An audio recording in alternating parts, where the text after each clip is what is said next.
Hello साथीहरु, स्वागत छ मेरो नयाँ भ्लगमा। देख्न सक्नुहुन्छ यहाँहरु, यो पछाडी देख्दै गरेको चाहिँ मेरो घर हो। यो चाहिँ मेरो एकदम प्यारो प्यारो घर हो। यो मेरो गाउँ घर देख्न सक्नुहुन्छ। राम राम धानको बिजोक। यो धान कसरी काट्नु होला। बल्ल बल्ल आज 4-5 दिन पानी पर्दा मौसम यतिको खोलिरहेको थियो। अघि त घाम लाग्दै थिए, अहिले त कुहिरोले छोपेर खत्तम बनाइहाल्यो नि। त्यस्तै छ साथीभाइहरु, मेरो गाउँघर देख्न सक्नुहुन्छ यहाँहरु। म चाहिँ यहाँ थोरै बाख्रालाई घाँस लिन हिँड्नु पर्यो भनेर यसो तलतिर जाँदैछु। यसो भ्लग बनाउनु पर्यो भनेर जाँदै गरेको अवस्था छ। यस्तै छ गाउँघर, यस्तै छ गाउँले जिन्दगी। अब धान काट्ने बेला भएको छ, मौसमले एकदम डुबाइराखेको छ। अघि त आजदेखि त दिन अलिअलि खुल्छ होला भनेको, फेरि कुहिरो लागेर बिजोग भइराखिरहेछ। देख्न सक्नुहुन्छ यहाँनिर सब धान काट्ने बेला भइरहेछ। धान पाकेर यो पारीको बुवासुङ भन्ने गाउँ हो, त्यो पारीको लामी डाँडा हो। यो हाम्रो गाउँ चाहिँ बुवालुङ पर्छ, यता पारी पर्छ निर्मल डाँडा लामाखु। यस्तो छ हाम्रो यहाँनिर चाहिँ खोर्सानीहरू रोपेको छ। यहाँनिर हाम्रो कागतीहरू देख्न सक्नुहुन्छ। यो चाहिँ कागतीको बोट।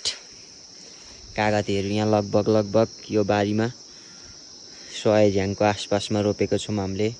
अदुवाहरू यहाँनिर कागती खोर्सानीहरूको खेती हामीले कृषि गरिराखेको छौँ यहाँनिर। यस्तै छ, पुरै धान पाकेर लटरम्म भइरहेछ। काट्ने बेला भइसकेको हो, तर पनि मौसमले गर्दा काट्न पाइराखेको छैनौँ। आजदेखि चाहिँ खुल्छ र अब 1-2 दिनदेखि चाहिँ धान काट्न सुरु गर्नु पर्ला भनेको। एकदम फेरि पानी पर्ला जस्तो अवस्था भइराखेको छ। म चाहिँ घाँस लिन तलतिर यसो बाख्रालाई पनि हाल्नु पर्यो नि त। अहिले पानी परिहाल्यो भने त बाख्राको बिजोक हुन्छ।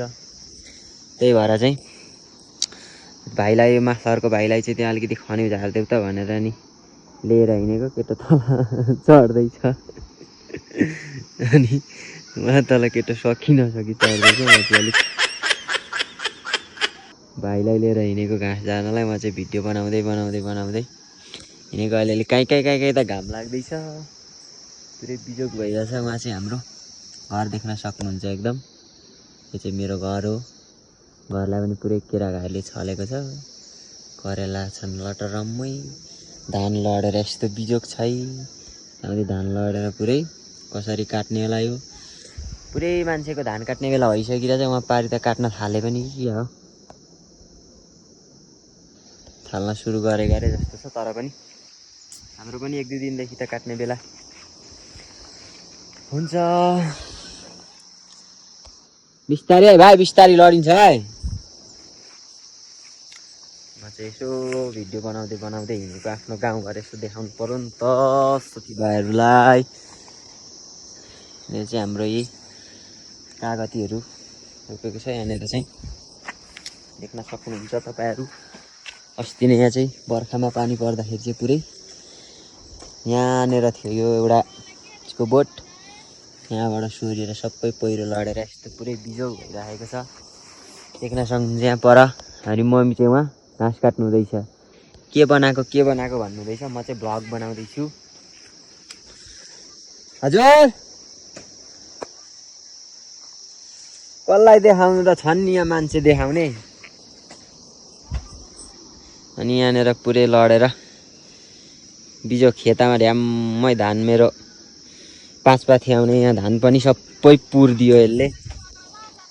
खत्तम बनाइरहेछ साथीभाइहरू। यस्तै छ मेरो गाउँले जिन्दगी। अब के गर्नु, धान काट्ने बेला भएको छ, तर मौसमले गर्दाखेरि धान पाकेको धान पनि काट्न पाइरहेको छैनौँ। सबै लडेर भुट्टो भइरहेछ। यस्तै छ मेरो जिन्दगानी। अब धान काट्नुपर्छ बिस्तारी। आइराखेको छ। त्यही छ, हाम्रो मम्मी चाहिँ उहाँ बोडा खाइरहनु भएको छ। के हो, भिडियो एकदम माथिबाटै बनिराखेको छ। यस्तै छ, अस्तिसम्म त यो खनीमा चढेर म पनि झार्दै थिएँ। अहिले चाहिँ अलिकति मेरो अवस्था ठिक छैन क्या रुखा चढ्ने, त्यही भएर यहाँ भाइलाई लिएर आएको। किन सक्नुहुन्छ आज बिहान त यस्तो दामी घाम लागेको थियो, कोदो पनि लडेर यस्तो बिजोग भएको छ। कोदो लड्नु समेत लडो, कसरी टिप्ने होला। कोदो त छँदैछ, धानै कसरी काट्ने भन्ने पिर परिसक्यो यहाँ पानीले गर्दाखेरि।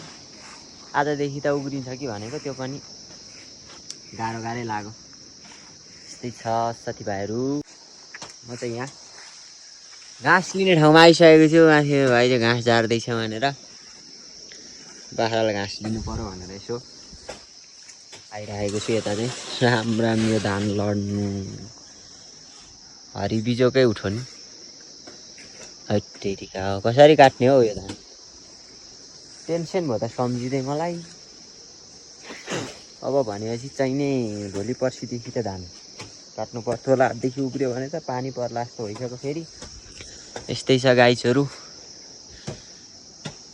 गाउँघरको जिन्दगानी। अब घाँस काट्नु पर्यो, धान काट्ने बेला अब धान काट्नु पर्यो। यस्तै छ, फेरि भेट्दै गरौँला भन्दै आजलाई चाहिँ यति नै। अब यसो घाँस पनि बटुल्नु पर्यो नि त, घरतिर लानु पर्यो भारी हालेर भन्दै फेरि भेट्दै गरौँला। अहिलेलाई चाहिँ बाई बाई त।